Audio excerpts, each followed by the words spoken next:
Hello, welcome to Conversations. I'm Mike May, and tonight we have with us Ruth, and I was just practicing your name, and it's Hartunian-Alumbaugh. Ooh, you're good. See, I learned it the second, You got it. the second time, take two. Good. Hartunian. So Ruth Hartunian-Alumbaugh, who are you? So I'm a campus ministry staff at the based out of University of Connecticut. In stores? In stores. Okay. That's kind of like my home base. But because this is an international student and international ministry, it really is, it's global. So I have a home base, but I know people all around the world.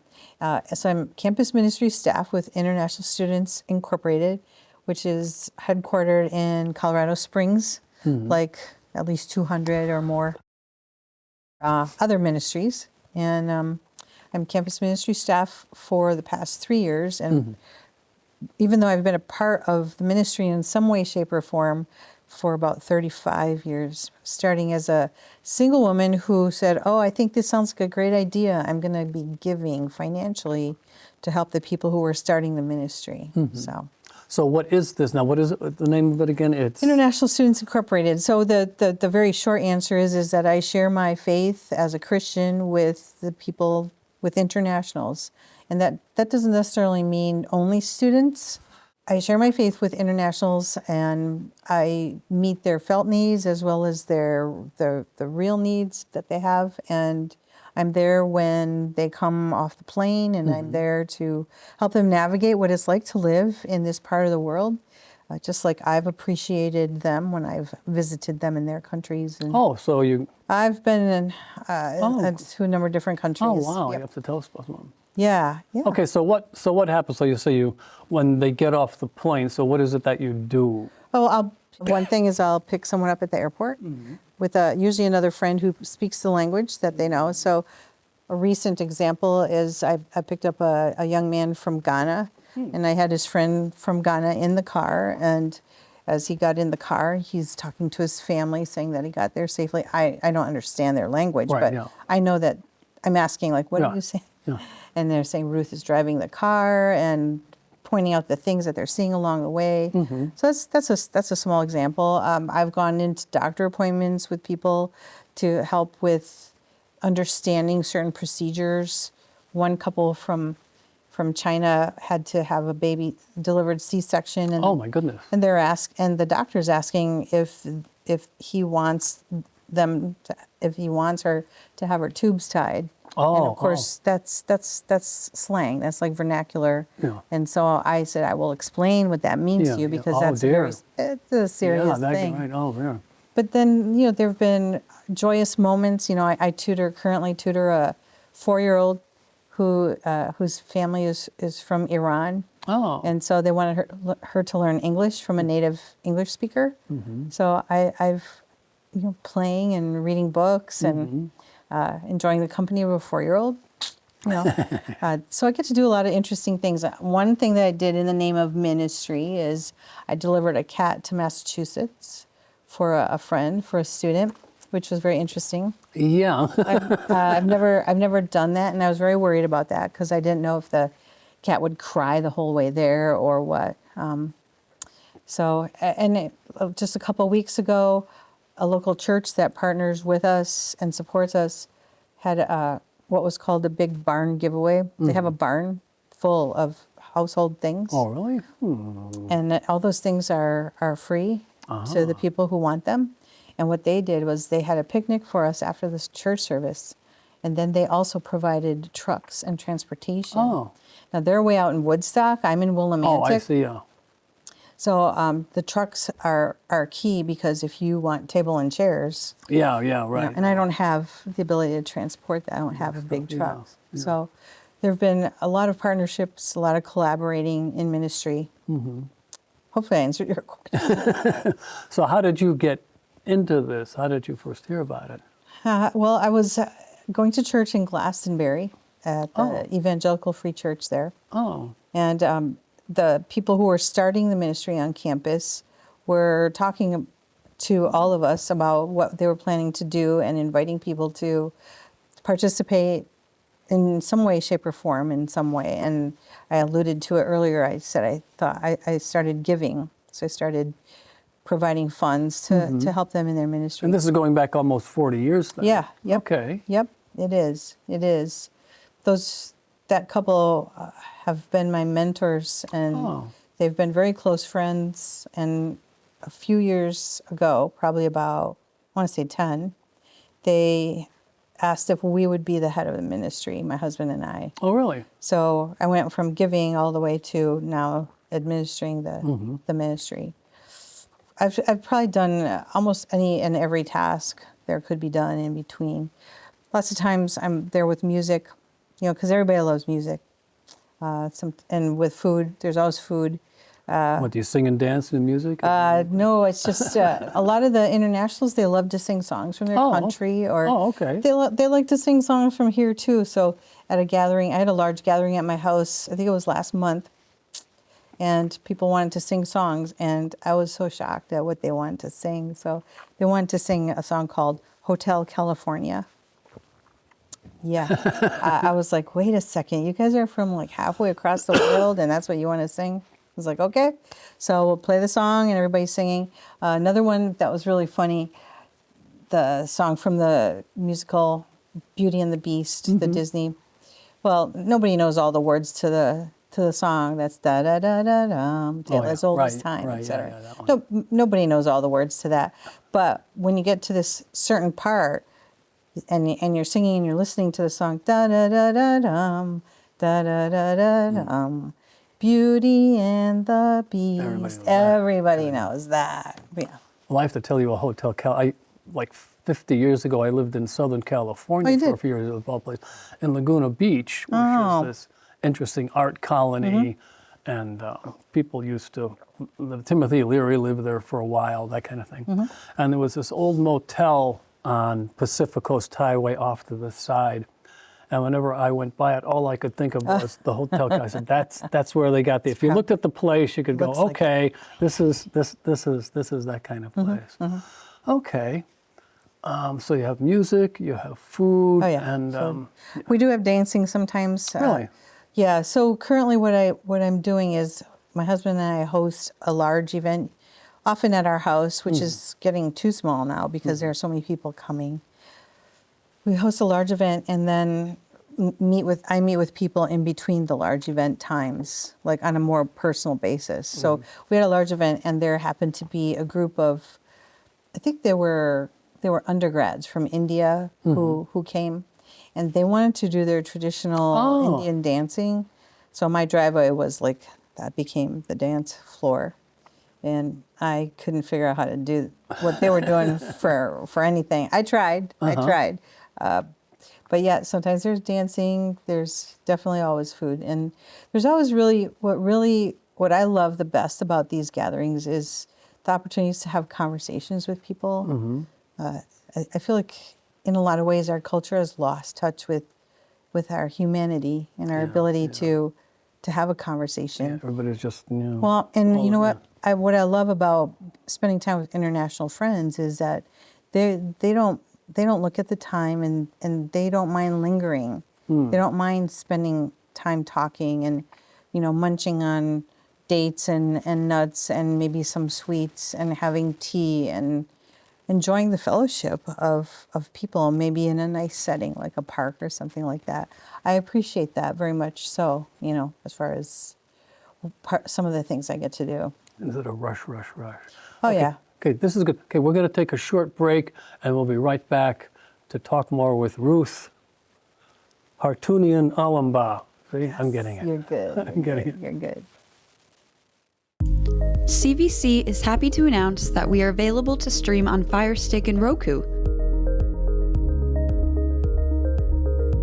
Check out some of our series, like Messages from Heaven, with local psychic medium Rebecca Ann Locicero. And Rock This Town, where local bands come to perform for you.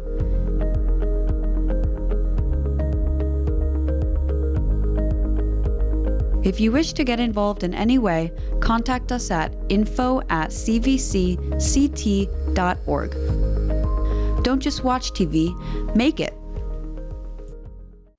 Hey, welcome back to Conversations. I'm Mike May, here with Ruth Hartunian Hartunian-Alumbaugh, who's with, what's the name of the organization? It's International Students Incorporated, or ISI. International Students Incorporated. And you were telling us about different people you've met and things you do at your house with the ministry. So what are who are some of the people you've worked with over the years? So we counted up the number of countries we think that we know people from, or people who have come to our home. Our dining room table has seen crumbs from the nations. That's what we say. So we figured 35 or 40 different countries. That's great. Most of the people that we've seen, except for the past couple of years, have been students at UConn. So they're either visiting scholars, they're here for a year. Oh, I see. Or they're here doing their master's here for a couple of years. Most of them doing their PhDs. Oh, wow. Some of them, their second or third. Yeah. It's a world I can't even fathom. When they have those math problems that like take up the whole back screen here. I was like, no, not happening. Not for this girl. So you live in Willimantic. So that's just right next to UConn, or just down the street. Yep. So that's, Yep. So, and as far as the PhDs, that's a longer term relationship. So, knowing people for 5, 6, 7 years. Oh, really? Yeah, well, that's true. Yeah, and on rare occasion, we've even had internationals live with us in our home. Oh, no kidding. And our kids grew up with internationals around us. Oh, what a wonderful opportunity.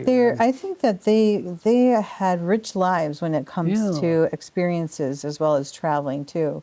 And then with my own background, I grew up in a household where my father was from Beirut, Lebanon, and so was his mother, and my mom was also Armenian, and so grandpa and grandma live in the same house with you, and you enjoy the traditions as well as the language and the culture.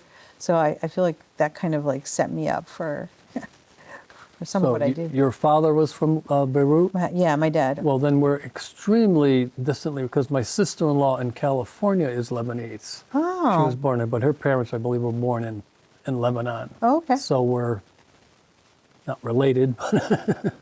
I grew up eating all that good Armenian food and wishing for macaroni and cheese and hot dogs. And then I look back at it now and I think, wow. A little too exotic. I think that I would have taken the Armenian food any day. So, yeah. So you've had like PhD students living with you? Yep, and some of them, like one of them was from Switzerland. She was doing her PhD in gifted education, and at that time, I still had kids at home. I homeschooled my kids, and so she felt like my kids were really smart. I thought they were average, but she considered them like her brother and sister because she never had any siblings. Oh, I see. Which is really interesting. And what was really interesting is we visited her in her home country. Oh, no kidding. In Switzerland? Where in Switzerland? She was in St. Gallen, which is near the border, I think, of Vienna. And so we went to visit her. That was a very long backstory, but we went and we visited her as a family. And I was really surprised to see, she had a little nightstand that's kind of like probably not even this big as this table in front of us. And on the nightstand, she had a picture of our family with her. Oh, that's nice. And I thought, for me, I felt like, you never know the impact of what you do or who you are until you have those moments.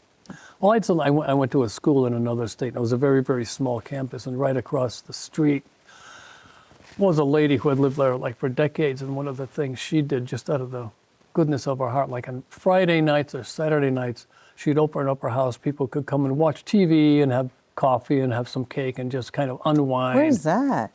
Where was that? That was in Rhode Island. Really? And it was just a nice, just to get off. I'm just going to sit and have some coffee, just watch TV and hang out.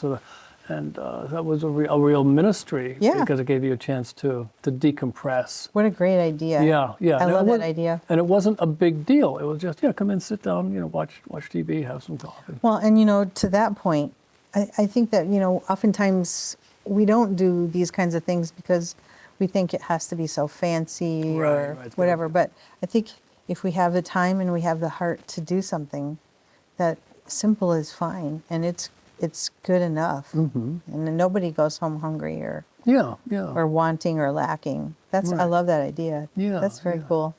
Okay, so somebody from Switzerland, Uh-huh. and did they live with? Oh, they lived with you. Yeah, she lived with us for about 9 months or so. Uh-huh.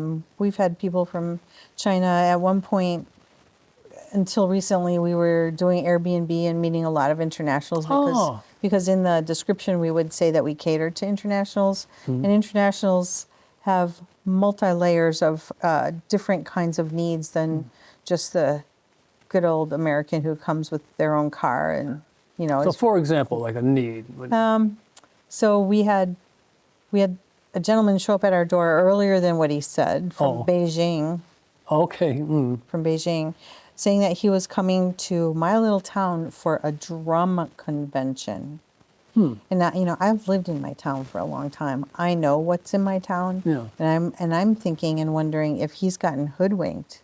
Like he came all this way for nothing, right? So this was just a guest. This wasn't a student. This was just a guest. He was just a guest. He showed up at the door. He's telling me through Google Translate because we don't know. You don't happen to know Chinese. I don't know, and he doesn't know English. And so through Google Translate, I find out that his luggage is lost. He has no luggage, so he has nothing.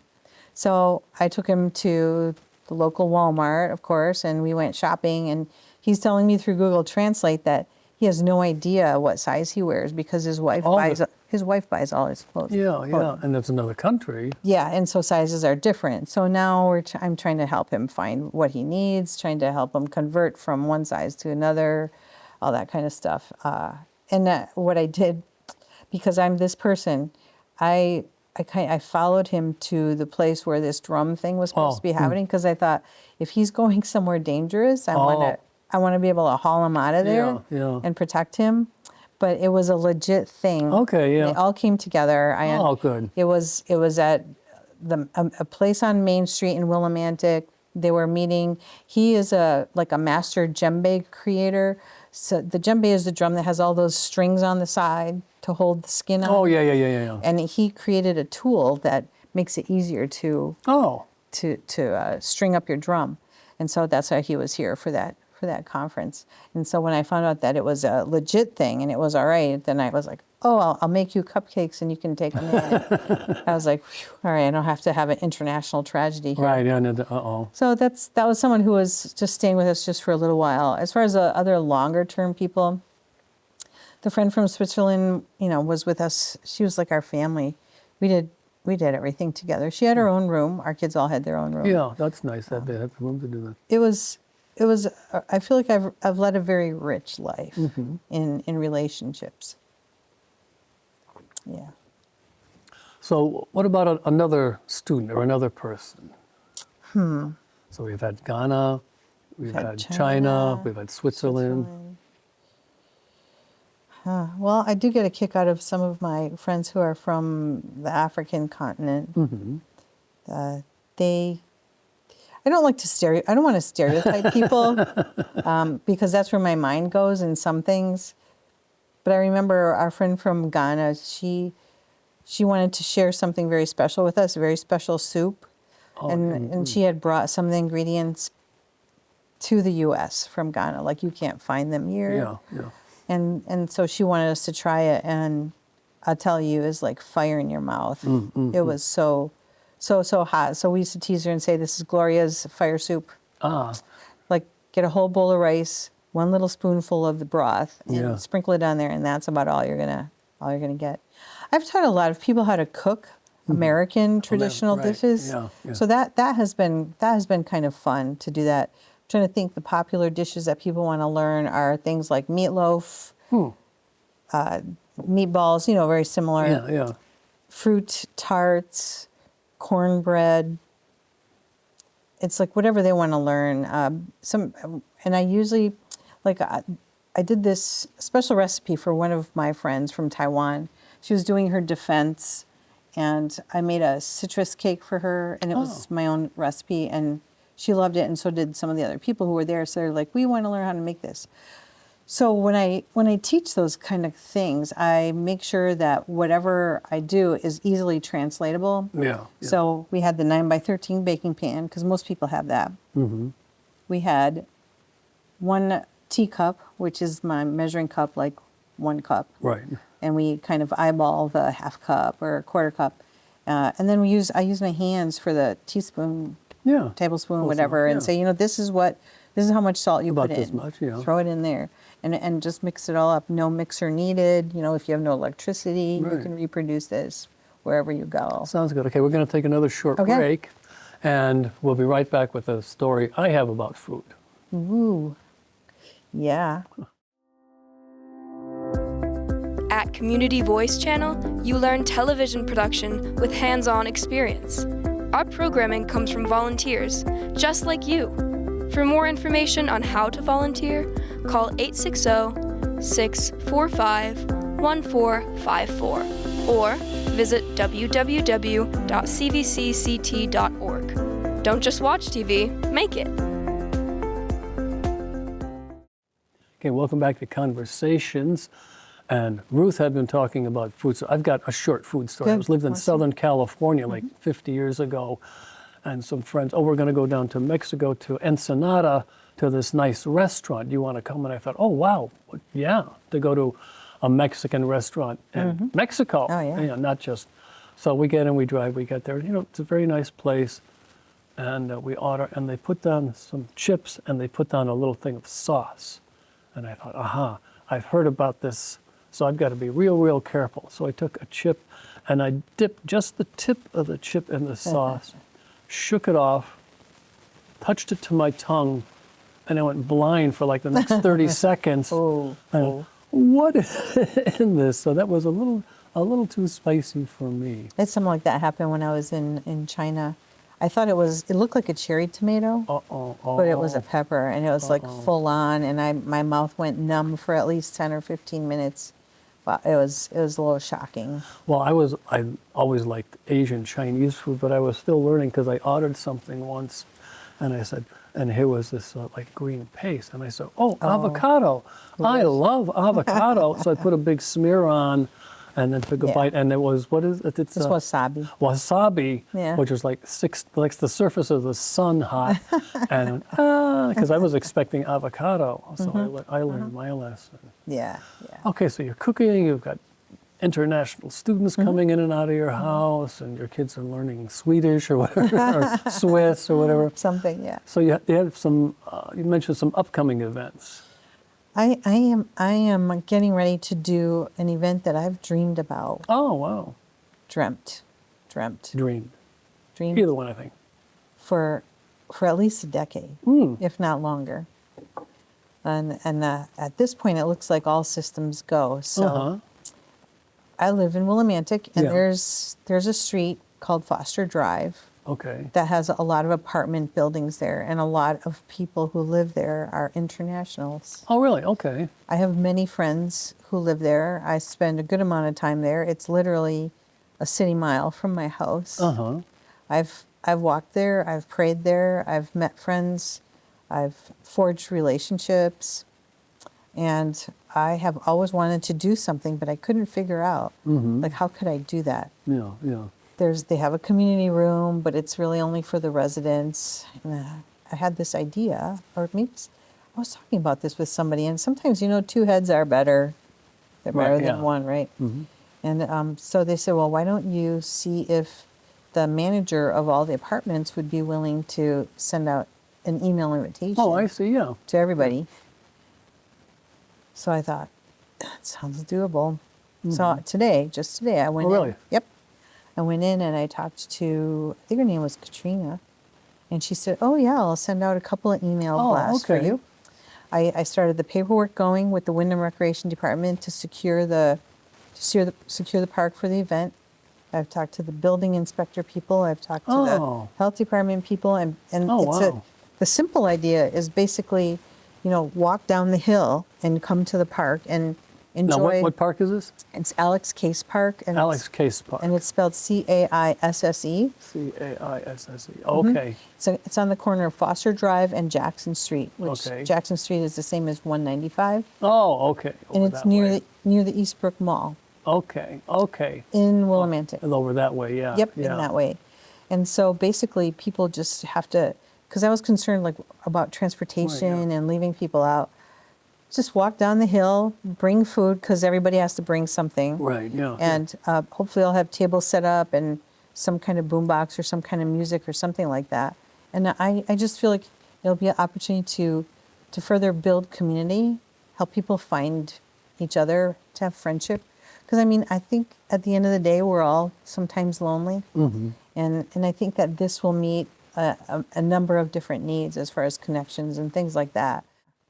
Okay, so we've got about 1 minute left. Is that all? You'll just have to come back another time. You can come back and tell us about the party. Oh, I could. That'd be good. Yeah. So anything you'd like to add in the last few moments? Well, I talked about a lot of things, but I hope that people, what they hear is that this is something that anyone can do. Anyone who has a love for the nations, who has a love for God.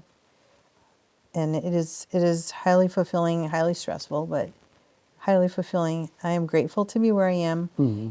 I have to raise my own support. If people want to contribute, they can always look at our International Students Incorporated website. But otherwise, I'll just leave it at that, and thank you for the time. All right. Okay, well, thank you very much. And we'll put their website address down at the bottom of the screen. So, Ruth, thank you for joining us. You'll have to come back and tell us about the party. Okay. All right. I will. And thank you for joining us, and we hope to see you again.